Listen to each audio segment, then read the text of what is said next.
Welcome in, everybody. It's the Coach Matthew Mitchell Show, and I'm your host, Coach Matthew Mitchell. Isn't that amazing that I host this show each and every week? That is pretty awesome, but it's also incredible that you've come and stopped by again, and every time you do, you're investing in your leadership, you're investing in your personal growth, you're investing in your ability to make things happen and to produce. And we love it when you stop by and spend some time. And we have an episode every single Wednesday. And so we'd love for you to subscribe to the podcast. If it's your first time, welcome. We teach the winning tools: honesty, hard work, and discipline. And you can find out about how our company can help you and help equip you with the right tools to build the life and the business that you want, and that is at CoachMatthewMitchell.com. And this episode's brought to you by CoachMatthewMitchell.com, where it's your one-stop shop for leadership content simplified, and you can find out about all the offerings we have there. We have a lot of cool and very valuable assets there that are totally free for you that you can access and weave into your leadership process that are very valuable. And you can find out how our leadership content can help move your business forward. So that's at CoachMatthewMitchell.com. Also, we have a USA Today best-selling book that's out on the market. It's called Ready to Win: How Great Leaders Succeed Through Preparation. So it's a book all about preparation. And as you are thinking about this next fiscal year that you may be entering into, or you're thinking about this next month that you're entering into, or the next quarter you're entering into, your preparation is so key. And we believe this, that preparation can powerfully position you to win. And this book goes into great detail, some terrific content, some assets that you can also download for free and can help you bring more clarity to your preparation, and that will bring more production and more achievement into your world. So please buy that anywhere books are sold online. It's available anywhere, and I predict that it will probably be in bookstores all over, but I think maybe they're sold out. If you don't see them, maybe it's because they've just flown off the shelves and we have not been able to restock. I'm not sure what's going on out there in the physical book world, but online, you can get ready to win, and I encourage you to do that. Take your preparation to the next level. Okay, we are in the midst of a series that is titled Risk and Reward: Mastering Challenges in Leadership. And so here is what we're talking about when we talk about risk and when we talk about reward. So risk is an absolute, big time subject in finance, and there's risk management, and there's risk aversion, and there's all these terms that are in finance, and that's a great topic to study if you're into finance. What I'm talking about is risk and leadership, and that generally, almost always, in my experience, has meant that my emotions are disturbed when I start feeling that a situation is risky. And so what we're going to do in this series is we're going to teach you how to approach risk in a productive manner and how you can navigate risk so you can get to the reward. So we all love, maybe not all of us like to get a reward. I enjoy getting a reward. I know many leaders who enjoy the reward, and the reward can be a job well done. The reward can be a financial reward that you made a big sale or you signed a big contract. There's all sorts of rewards out there that we can enjoy in leadership, and that's what we want you to experience. And I want to teach you how to navigate risk productively. And so a quick review from last week when we introduced this topic, and I'd love for you to go back and listen to the first episode in this series of Risk and Reward: Mastering Challenges in Leadership. But let's quickly review the definition of risk: the possibility that something unpleasant or unwelcome will happen. So we encounter this if we embrace a leadership position and we are trying our best to be the best leader we can be. we are going to be presented with many possibilities that could cause an unwelcome or unpleasant outcome. And so when we encounter uncertainty, when we encounter potential outcomes, real or perceived exposure to loss, all of those things, when we're exposed to that, we are affected emotionally. And whether you recognize it or not, that's really what I want to try to get through to you in this series, is that what we're talking about in these challenges are rooted in our emotions. Well, let me put it this way.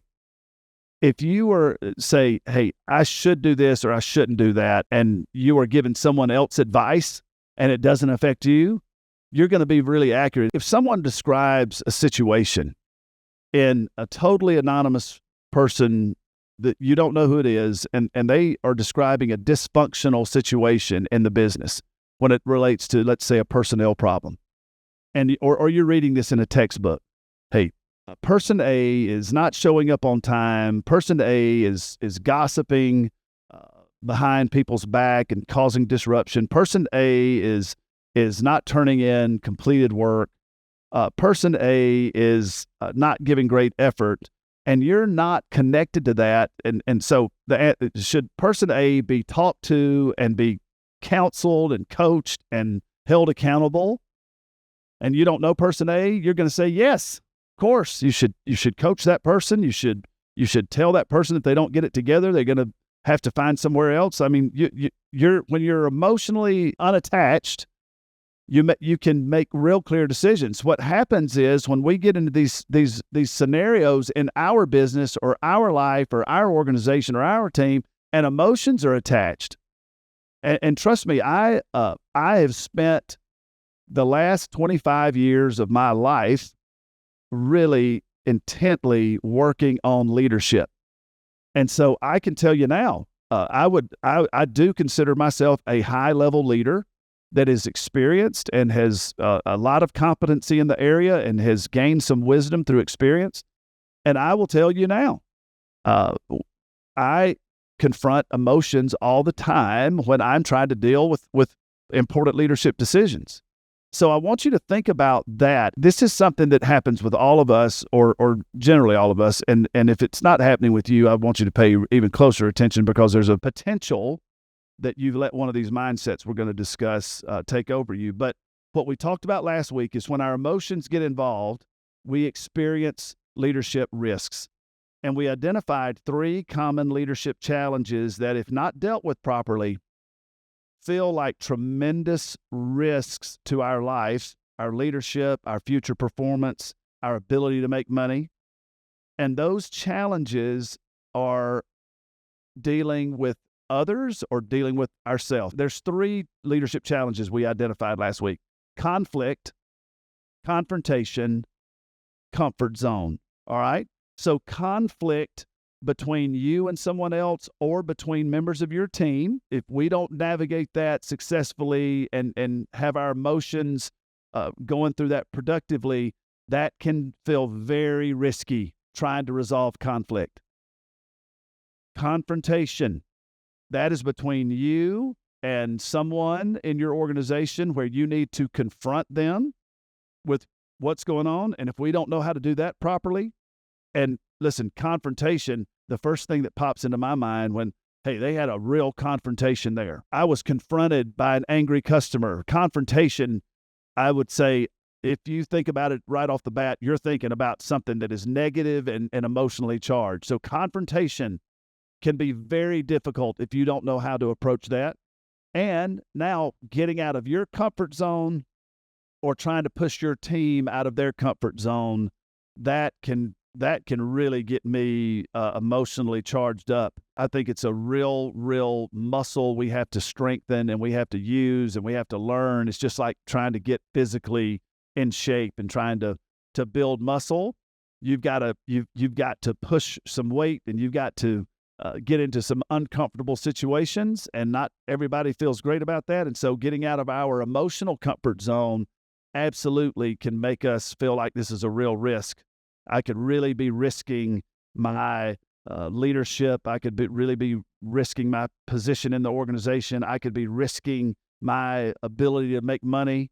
So getting out of my comfort zone can be so much emotion tied up in that. So when we lack the proper tools to deal with these three challenges, oftentimes one of the three mindsets that we talked about last week come into play, and these mindsets do not boost us and charge us up and infuse us with energy. These mindsets leave us feeling like we are lacking. And so the deployment of one or more of these mindsets sets us up to have our leadership potential, frankly, just unfulfilled. We do not rise to the occasion. We do not meet the moment when we're in these mindsets. And these really are emotional techniques and tactics that we use to protect our emotions, because we feel like we're involved in a risky situation with conflict, confrontation, and comfort zone.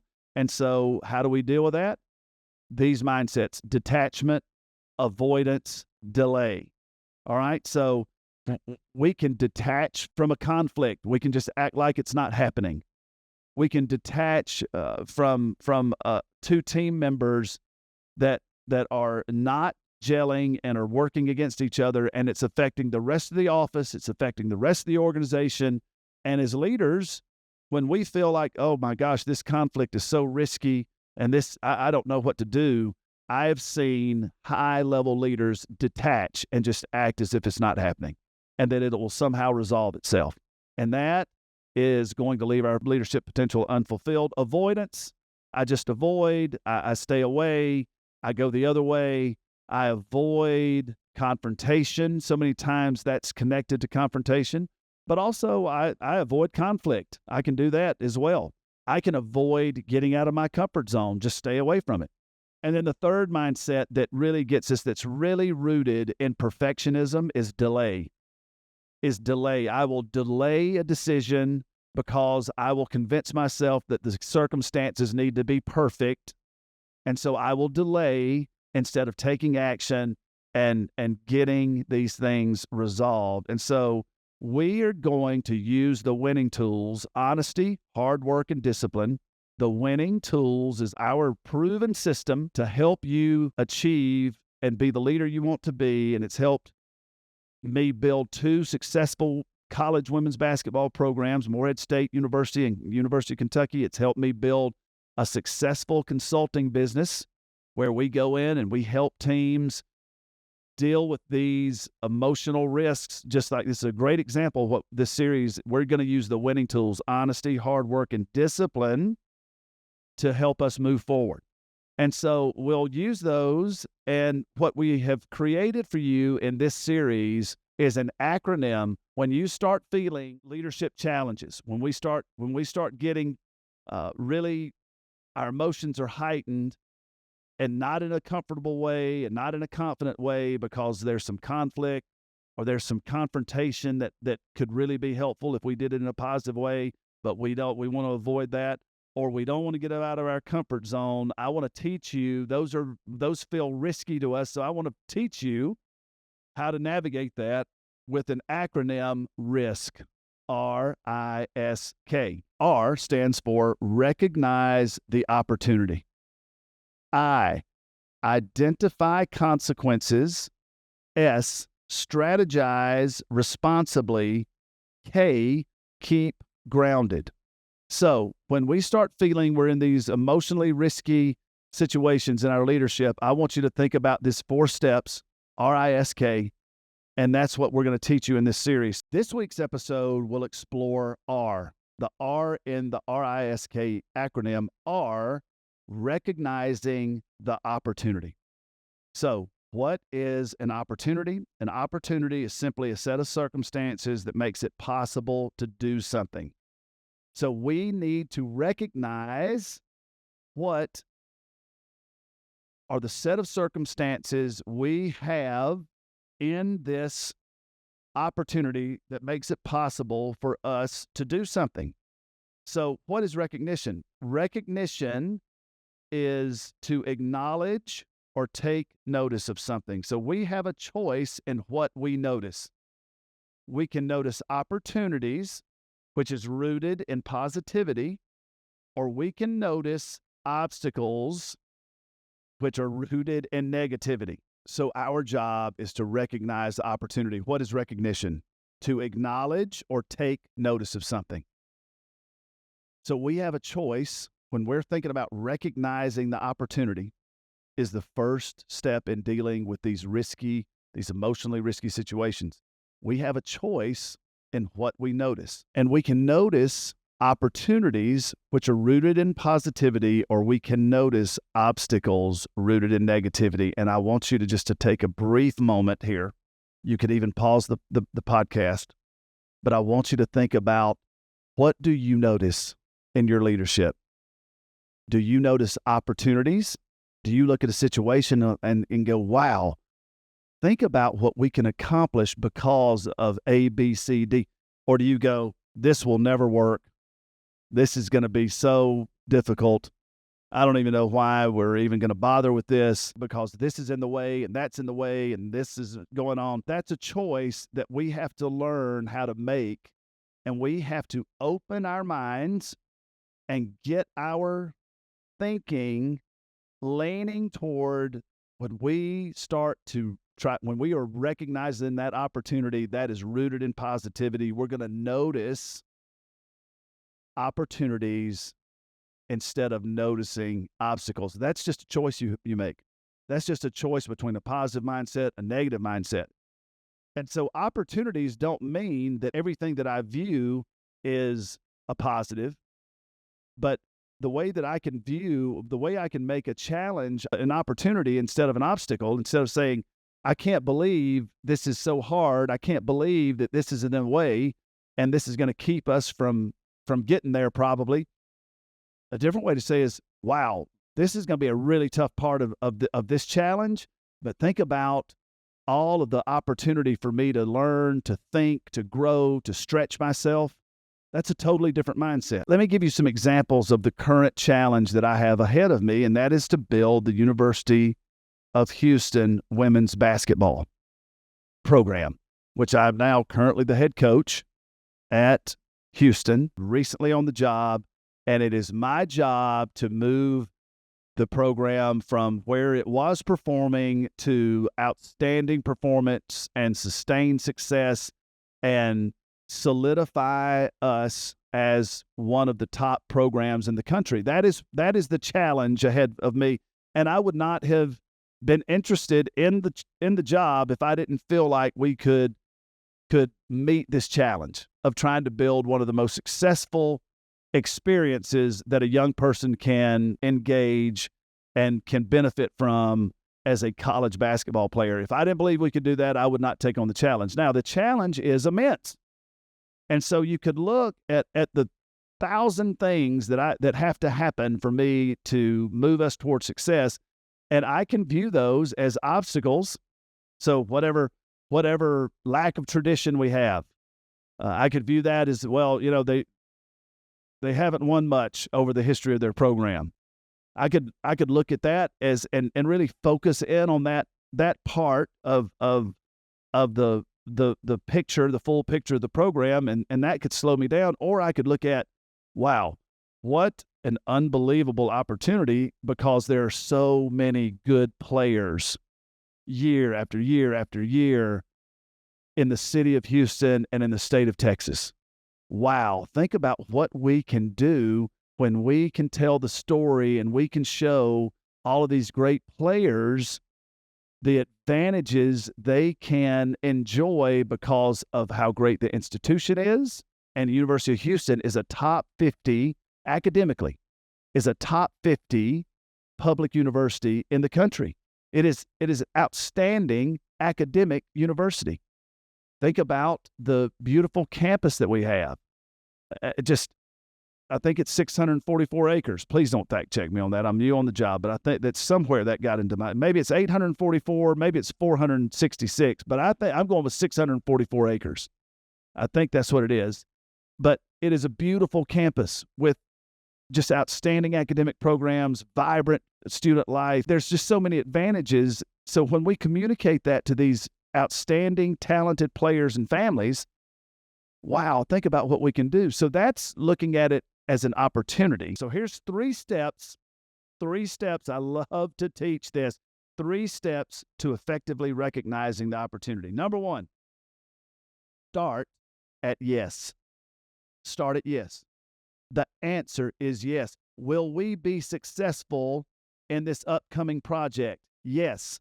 Will we build a great program at the University of Houston? Yes. It's yes is the answer.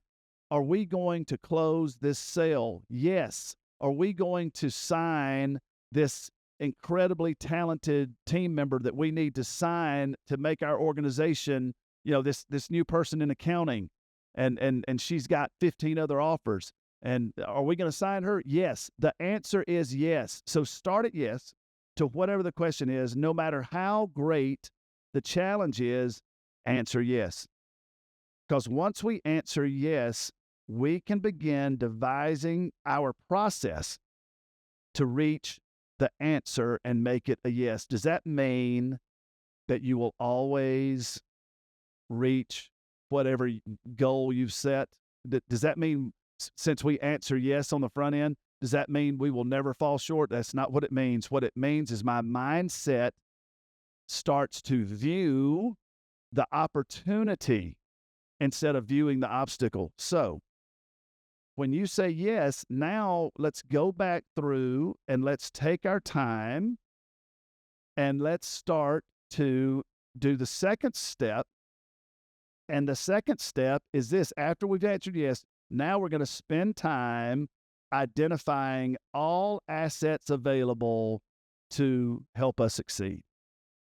So now we start devising the plan. Now we've said it, we've made the commitment that we're going to get it done. The answer is yes. And so if you take out all the obstacles and you forget about all the potholes and the trials and tribulations that are ahead that you could spend hours thinking about, what I want you to think about is we've answered yes, so now we're going to start looking at all the assets that are available to succeed. The first thing is just the access to talent. The access to talent is unbelievable. So that goes down on the list. Top 50 public institution, great academics, goes down on the list. Incredible enthusiasm for basketball at the university because our men's program is one of the best in the country. So that gives you tremendous confidence that if you will do the work and you'll follow the model that they've done, they've grinded and worked and done it with great effort and enthusiasm. There's tremendous energy around Houston basketball. That goes down on the list. 4th largest city in the country. Tremendous opportunities. International city. You can people from all over the world come there. So much financial opportunity to build the program and to get people interested. That goes down on the list. Tremendous facilities athletically. We have some of the top facilities that I've ever seen. I'm overwhelmed and so grateful for the facilities that we have. It goes on the list. Tremendous leadership goes on the list. From our administration, they have a vision. They want to be great. Goes on the list. So I just go down the list. If you will spend time with this, you'll get tired of writing down all the things that are available to you. So that's where the focus goes, so you can recognize the opportunity, so you can stop scaring yourself to death or navigating this thing with fragile emotions that you're scared to death you're going to fail. And listen, I've been there. I understand it.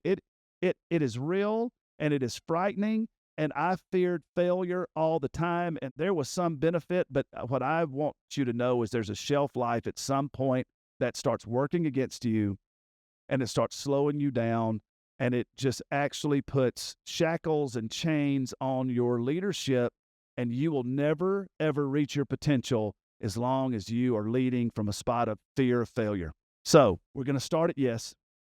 Then number 2, we're going to spend time identifying all that's available to succeed. And number 3, and stay with me on this one, don't go, don't start to fail now and get weak on me now. Find your courage right here, because I'm going to ask you to do something that may make you uncomfortable.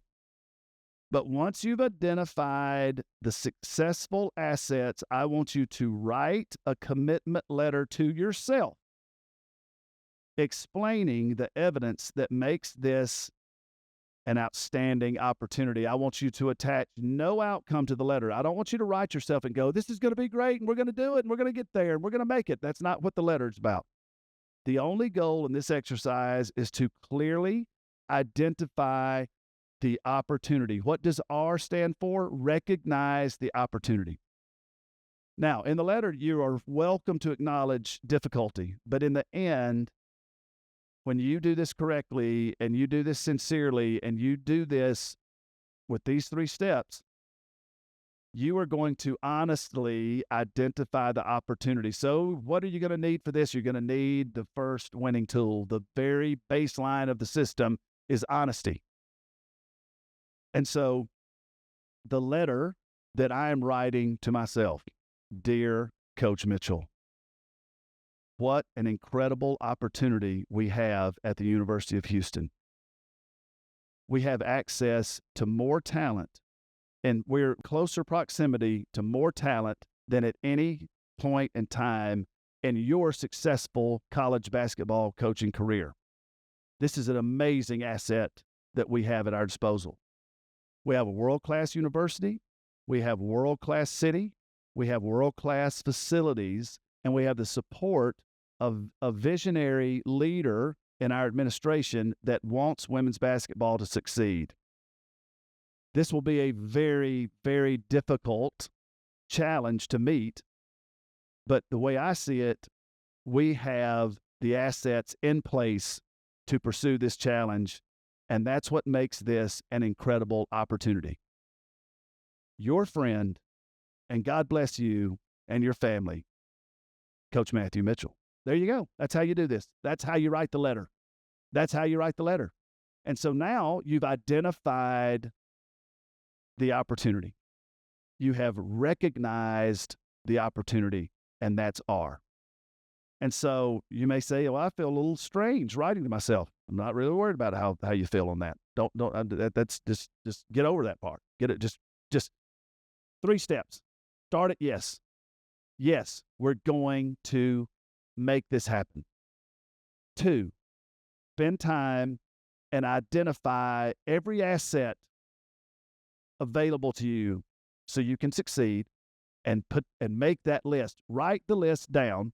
And then 3rd, write your commitment letter to yourself explaining the evidence that shows you the outstanding opportunity. What do you need? You need the winning tool of honesty. Winning tools: honesty, hard work, discipline. Listen, writing the letter may be a little hard work for you. Get that winning tool out. Pull that out of your toolbox. And discipline. When you start to fade and faint and say, oh, I can't write a letter to myself, I feel too strange, don't worry about that. Just write the letter, all right? So let me know how this goes for you. Can people write? I've never asked this. Got my trusty producer here in studio, Megan Wycheck. We believe we have an opportunity to have an award-winning podcast. So, and one of the assets that we have is our producer, Megan. Can people write us in the show notes or anything, or do they have to go to Instagram, or what do they have to do? Yeah, comment on YouTube. Now, listen, I've been seeing there's 2 or 3 of you out there watching on YouTube. So just write the comments down and tell me how this goes. Tell me how the R part of R.I.S.K. All right? Recognize the opportunity. That's what this episode was about. Now, next week, we're going to go to I, and we're going to identify consequences. And this is going to help you. This acronym, R.I.S.K, is going to help you when you start feeling these that you want to detach, or you want to avoid, or you want to delay. This acronym is going to help you. All right? So I'm fired up about this. I want you to move forward in your leadership. I want you to go to CoachMatthewMitchell.com. That's where you can find more assets that can help you, but stay focused on this one for right now. And let's get this one done. But CoachMatthewMitchell.com, we can come and speak to you. Well, we won't. Megan doesn't speak. Megan comes sometimes, but I to the event, but I speak. So I can speak for you. We have some incredible leadership programs that you can implement that you don't need me there holding your hand. I'll walk you all the way through it. And we have some great systems and strategies for you from the winning tools that you can find at coachmatthewmitchell.com. And of course, you can listen to this podcast each and every week. We'd love for you to subscribe. We would love for you to invite all of your friends. And I would say this, if you are cool enough to listen to this podcast, the Coach Matthew Mitchell Show, you have a lot of friends. You're very popular. So call all of those people and get them to subscribe and get them to listen so they can stop avoiding and delaying and detaching.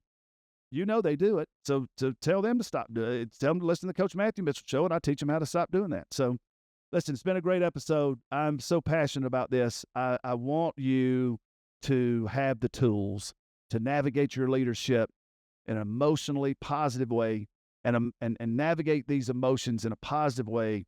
And I know we're doing that. So we will be back with the next installment in our risk and reward mastering challenges in leadership. And we're going to be back with another installment in this series next week. Go out there, follow the 3 steps, let me know on YouTube, and wishing you all the best, and can't wait to see you right back here next week on the Coach Matthew Mitchell Show.